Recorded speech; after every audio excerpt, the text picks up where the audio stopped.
অপেক্ষা করো, কিছু বলো না, শুধু শোনো। কারণ এটাই সেই সত্য যা তোমার জীবনের গতিপথ বদলে দেবে। তুমি হয়তো কাউকে, একটা সম্পর্ককে, একটা স্বপ্নকে তোমার সমস্ত হৃদয় দিয়ে ভালোবেসেছ, কিন্তু তুমি কি কখনো নিজেকে জিজ্ঞাসা করেছ যে তারা কি তোমাকে তাদের সমস্ত হৃদয় দিয়ে ভালোবেসেছে নাকি শুধু তোমাকে ব্যবহার করেছে? তুমি কি কখনো কারো জন্য সবকিছু ত্যাগ করেছ, আর বিনিময়ে তুমি কি পেয়েছ? বিশ্বাসঘাতকতা, অবহেলা, নাকি আত্মাকে কাঁদিয়ে ফেলা নীরবতা? এখন থামো, কারণ এখন তুমি তোমার মন দিয়ে শুনবে, তোমার হৃদয় দিয়ে নয়। চাণক্য বলেন, যারা আবেগের কাছে আবদ্ধ তারা পৃথিবীর প্রতিটি কৌশলের শিকার হয়, আর যারা বুদ্ধির কাছে আবদ্ধ তারা প্রতিটি কৌশলকে ছাড়িয়ে যায়।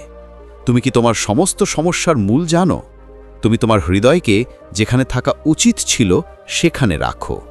এখন ভেবে দেখো, কেউ তোমার দিকে হেসে বলে তুমি আমার, এবং তারপর যখন তুমি মন ভেঙে যাও তখন তারাই প্রথমে মুখ ফিরিয়ে নেয়। কেন?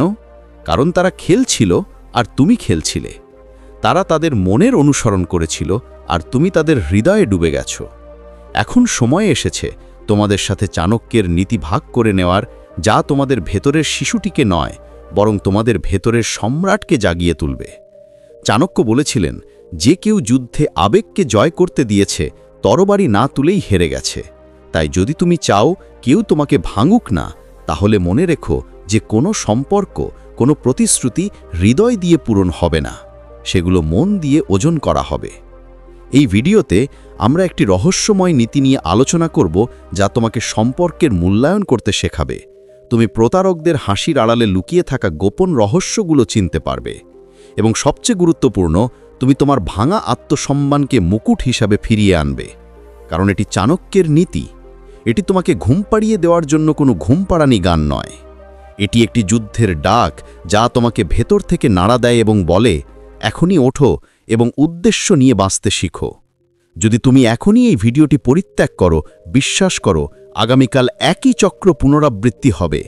কেউ তোমাকে নিজের মতো ব্যবহার করবে, তুমি আবার ভেঙে পড়বে, এবং রাতে তুমি একা ছাদের দিকে তাকিয়ে থাকবে। কিন্তু যদি তুমি এই ভিডিওটি শেষ পর্যন্ত দেখো, তাহলে তুমি যে শিক্ষা পাবে তা কেবল চাণক্যের সবচেয়ে বড় শক্তি নয়, বরং তোমার জীবনের সবচেয়ে বড় শক্তি হয়ে উঠবে। এখন খেলা শুরু হচ্ছে, এবং এবার কেউ তোমাকে পরাজিত করতে পারবে না, কারণ তুমি চাণক্যের কাছ থেকে শিখেছ তোমার মন দিয়ে খেলো, তোমার হৃদয় দিয়ে নয়। প্রথম অধ্যায়, চুপ থাকো, জয়ী হও। চাণক্যের সবচেয়ে মারাত্মক কৌশল। তুমি মনে করো, আমি যদি চুপ থাকি তাহলে মানুষ ভাববে আমি দুর্বল। কিন্তু তুমি কি জানো, ইতিহাসের সবচেয়ে শক্তিশালী সিদ্ধান্তগুলো নীরবে নেওয়া হয়েছে। প্রতিশোধ না নেওয়া, প্রতিটি তর্কের মধ্যে ঝাঁপিয়ে না পড়া, প্রতিটি অপমানের সাথে সাথে প্রতিক্রিয়া না দেওয়া, এটি দুর্বলতা নয়, এটি উচ্চ উত্থানশীল জ্ঞান। চাণক্যকে সিংহাসনচ্যুত করা হয়েছিল, তাকে অপমান করা হয়েছিল, তাকে রাজ্য থেকে নির্বাসিত করা হয়েছিল, কিন্তু সে কোনো প্রতিক্রিয়া দেখায়নি। কোনো রাগ নেই, কোনো প্রতিশোধ নেই, কেবল একটি নীরবতা যার পিছনে একটি মহৎ পরিকল্পনা তৈরি হচ্ছিল।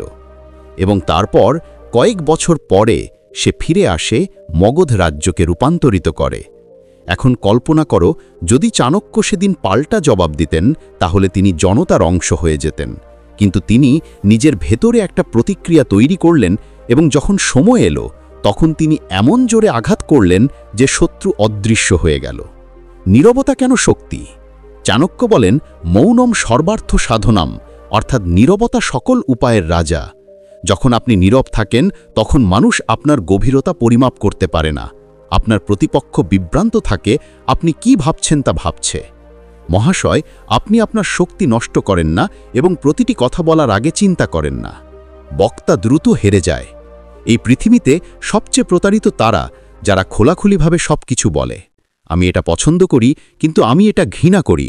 আমার স্বপ্ন হলো, যখন আপনি সব কিছু বাইরে রাখেন তখন লোকেরা আপনার স্বপ্নকেও তাদের সুবিধার জন্য ব্যবহার করতে শুরু করে। চাণক্যনীতি বলে যে তার ইচ্ছা এবং পরিকল্পনা সকলের কাছে প্রকাশ করে সে কখনো সফল হয় না। চুপ থাকো। যখন অন্য ব্যক্তি চিৎকার করে, যখন কেউ আপনাকে চিৎকার করে, আপনাকে ছোট করে এবং গালিগালাজ করে, তখন তাদের লক্ষ্য হলো আপনাকে আপনার অবস্থান থেকে নামিয়ে আনা। তারা চায় আপনি চিৎকার করুন, তর্ক করুন এবং আপনার শক্তি হারান। কিন্তু যখন আপনি নীরব থাকেন তখন আপনি কেবল তার পরিকল্পনা ব্যর্থ করেন না, বরং মানুষের মনে আপনার গম্ভীরতাও জাগিয়ে তোলেন। চাণক্য বলেছেন যে তর্ক বিতর্কে জয়ী সে নয় যে জোরে কথা বলে, বরং সে যে চুপ থাকে এবং সঠিক সময় আঘাত করে। চুপ থাকো যখন তোমার সময় খারাপ, যখন সবকিছু ভেঙে পড়ছে, যখন সবাই তোমাকে দোষারোপ করছে, তখন চুপ থাকো। এটিই সর্বশ্রেষ্ঠ অস্ত্র, কারণ সময়ের সাথে সাথে একটি সত্য নিজেকে প্রকাশ করে। দুটি মিথ্যাবাদী নিজেরাই পড়ে যায়। তোমার নীরবতা একদিন বজ্রপাতের মতো ভেঙে যাবে। এটি ছিল চাণক্যের মূল মন্ত্র। ধৈর্যের চেয়ে বড় অস্ত্র আর নেই এবং নীরবতার চেয়ে বড় কৌশল আর নেই। কখন কথা বলা উচিত? নীরবতা শক্তি, কিন্তু কথা বলাও একটি শিল্প। চাণক্য বলেছেন, তখনই কথা বলো যখন তোমার কথা পরিস্থিতি পরিবর্তন করার ক্ষমতা রাখে, অন্যথায় নীরবতাই শ্রেয়। তাই যখন তোমার কথা ন্যায় বিচার করে তখন কথা বলো। যখন নীরবতা এখন অন্যায়কে আরও বাড়িয়ে তুলছে, যখন অন্য ব্যক্তি তোমার নীরবতাকে দুর্বলতা হিসেবে বুঝতে শুরু করে, তখন কথা বলো। কিন্তু ততক্ষণ তোমরা শুনো, ভাবো এবং নীরব থাকো। এখন নিজেকে জিজ্ঞাসা করো, তোমার জীবনে কি এমন কিছু মুহূর্ত এসেছে যখন তুমি চাইতে চুপ থাকতে এবং সবকিছু বুঝতে, যখন কথা বলার চেয়ে শোনা ভালো হতো? যদি তাই হয়, তাহলে এখনই নীরবতাকে তোমার সবচেয়ে বড় শক্তি বানানোর সময়। দ্বিতীয় অধ্যায়, বিশ্বাসঘাতক শনাক্ত করা। তুমি যাকে নিজের মনে করো, সে তোমাকে ভাঙার সবচেয়ে সহজ উপায় জানে। এটি চাণক্যের সবচেয়ে কঠোর এবং সত্য উক্তিগুলির মধ্যে একটি, কারণ বিশ্বাসঘাতকতা কখনো বাইরে থেকে আসে না। বিশ্বাসঘাতকতা সর্বদা সেখান থেকে আসে যেখানে তুমি সবচেয়ে বেশি বিশ্বাস করো। চাণক্য বলেছেন যে বন্ধু যে বাইরে থেকে হাসে কিন্তু ভেতরে জ্বলে, সে শত্রুর চেয়ে বেশি বিপজ্জনক। মনোযোগ দাও। যদি কেউ তোমার সাথে মিষ্টি করে কথা বলে, সব কিছুতে একমত হয়, তোমার প্রতিটি ধারণার প্রশংসা করে এবং ক্রমাগত তোমাকে নিজের বলে ডাকে, তাহলে সাবধান থেকো, কারণ তারা হয়তো সত্যিকারের নাও হতে পারে। তারা কেবল কৌশলী। এটি একজন প্রতারকের প্রথম লক্ষণ। তারা তোমার হৃদয়ে থাকে, কিন্তু তাদের উদ্দেশ্য তাদের পকেটে। তুমি তাদের তোমার সম্পর্কের মধ্যে দেখতে পাও। তারা তোমাকে সুযোগ হিসেবে দেখে। তুমি তাদের প্রতিটি কথা বিশ্বাস করো এবং তারা তোমার প্রতিটি কথা লক্ষ্য করছে, দুর্বলতা, ভয়, আশা, সবকিছু। এবং তারপর একদিন তারা আঘাত হানে, যেখানে তুমি সবচেয়ে শক্তিশালী সেখানে নয়, যেখানে তুমি সবচেয়ে নির্দোষ। একবার একজন শিষ্য চাণক্যকে জিজ্ঞাসা করেছিলেন, গুরুদেব, আমরা কিভাবে সত্যিকারের এবং মিথ্যা বন্ধুর মধ্যে পার্থক্য করব? চাণক্য হাসলেন না। তিনি গম্ভীরভাবে বললেন, যে ব্যক্তি তোমার অনুপস্থিতিতেও তোমার পক্ষে কথা বলে, সে একজন সত্যিকারের বন্ধু। বাকিরা সবাই সুযোগ সন্ধানী। আজ তোমার চারপাশে কত মানুষ আছে যারা তোমার পিছনেও তোমার প্রশংসা করে? কল্পনা করো, নাম গোনার জন্য তোমার আঙুল ফুরিয়ে যেতে পারে। প্রতারকের আর একটি লক্ষণ হল, তোমার অগ্রগতি দেখে তারা চুপ হয়ে যায়। সে খুশি আছো, সে বলে ঠিক আছে এবং এগিয়ে যায়। যখন তুমি পড়ে যাও, তখন সে ভেতরে ভেতরে সন্তুষ্ট থাকে। সে বন্ধু নয়, সে একজন শিকারী যে তোমার বাড়িতে থাকে, জঙ্গলে নয়।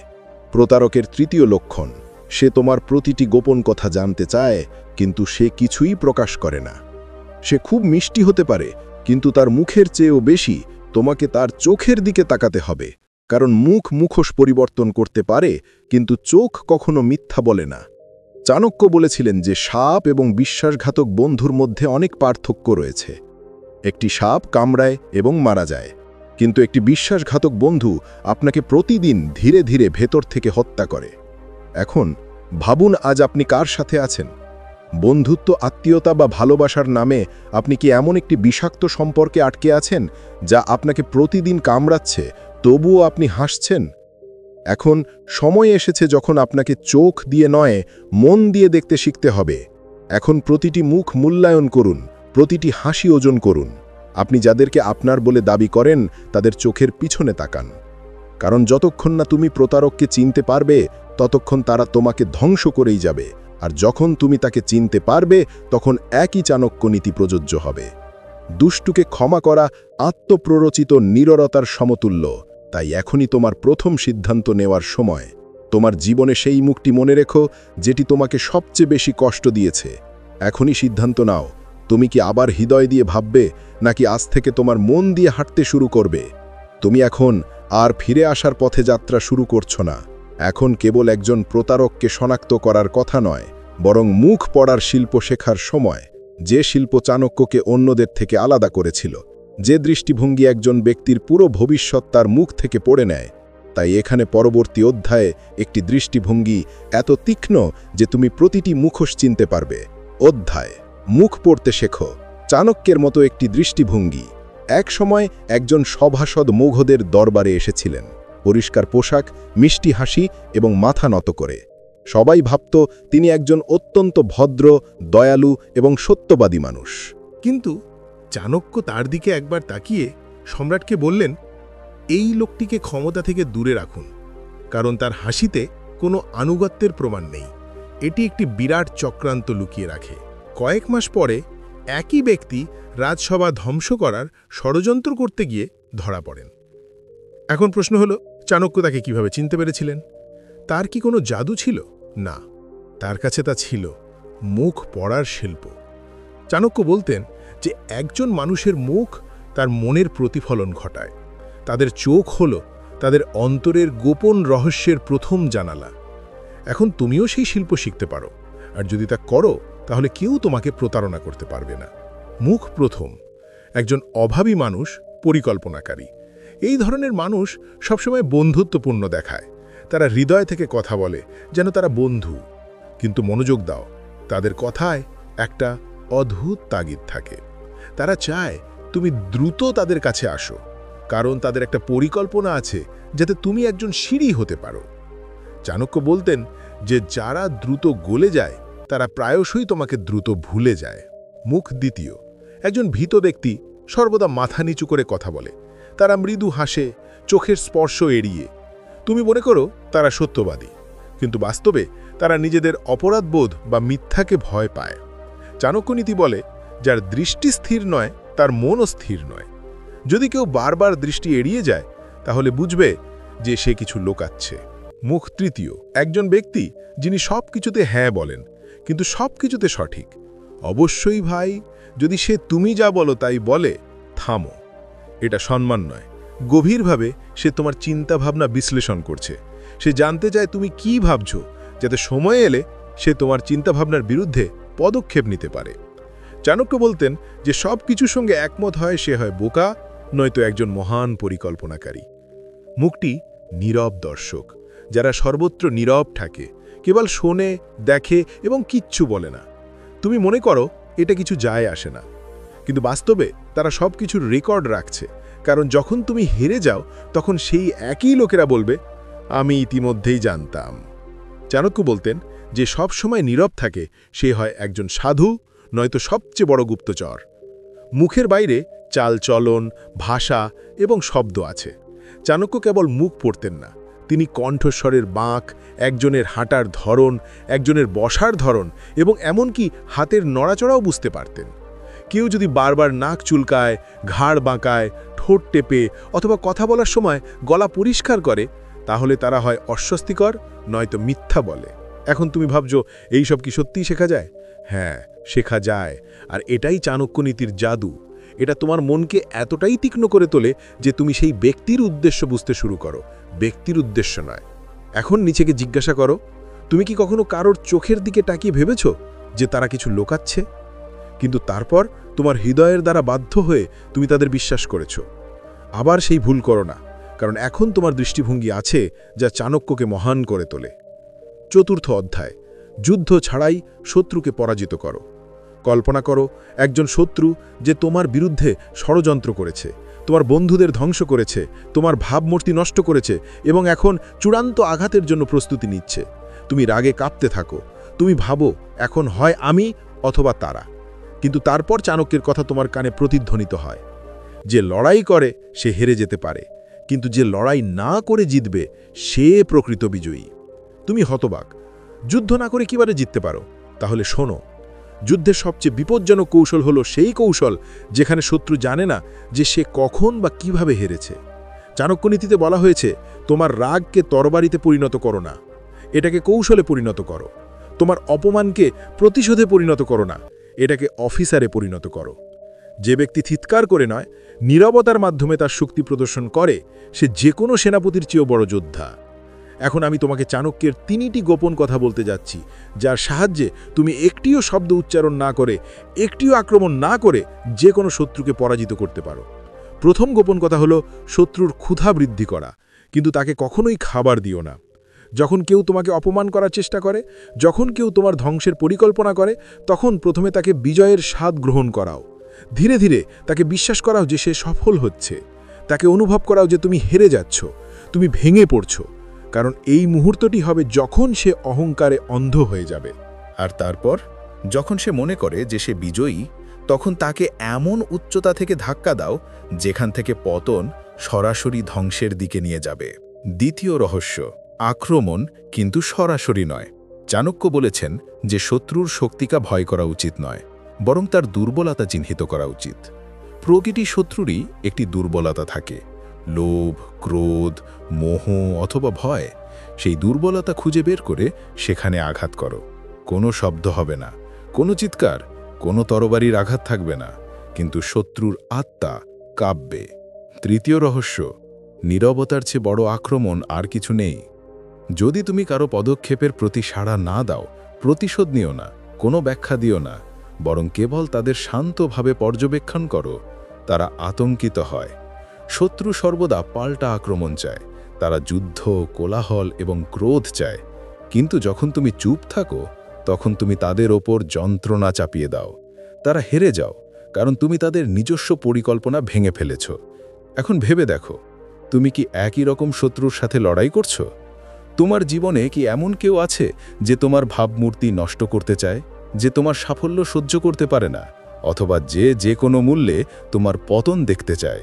তাই চাণক্য বলেন, শত্রু যদি আগুন হয় তাহলে বাতাস হয়ে যেও না, জল হয়ে যাও, যা কেবল আগুন নিভিয়ে দেয় না, বরং তাকে শান্তও করে।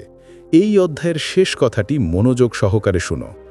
যুদ্ধের মতো মহৎ আর কিছু নেই। যুদ্ধ এড়িয়ে যাওয়া এবং শত্রুকে ধ্বংস করাই প্রকৃত মহত্ব। তাই বন্ধুরা, এখন তোমরা জানো যে চাণক্য নীতিতে যুদ্ধের প্রয়োজন নেই। যা প্রয়োজন তা হলো চিন্তার তীক্ষ্ণতা এবং নীরবতার গভীরতা। এখন তোমরা শত্রুদের তাদের নিজস্ব ফাঁদে আটকে যুদ্ধ ছাড়াই পরাজিত করতে প্রস্তুত।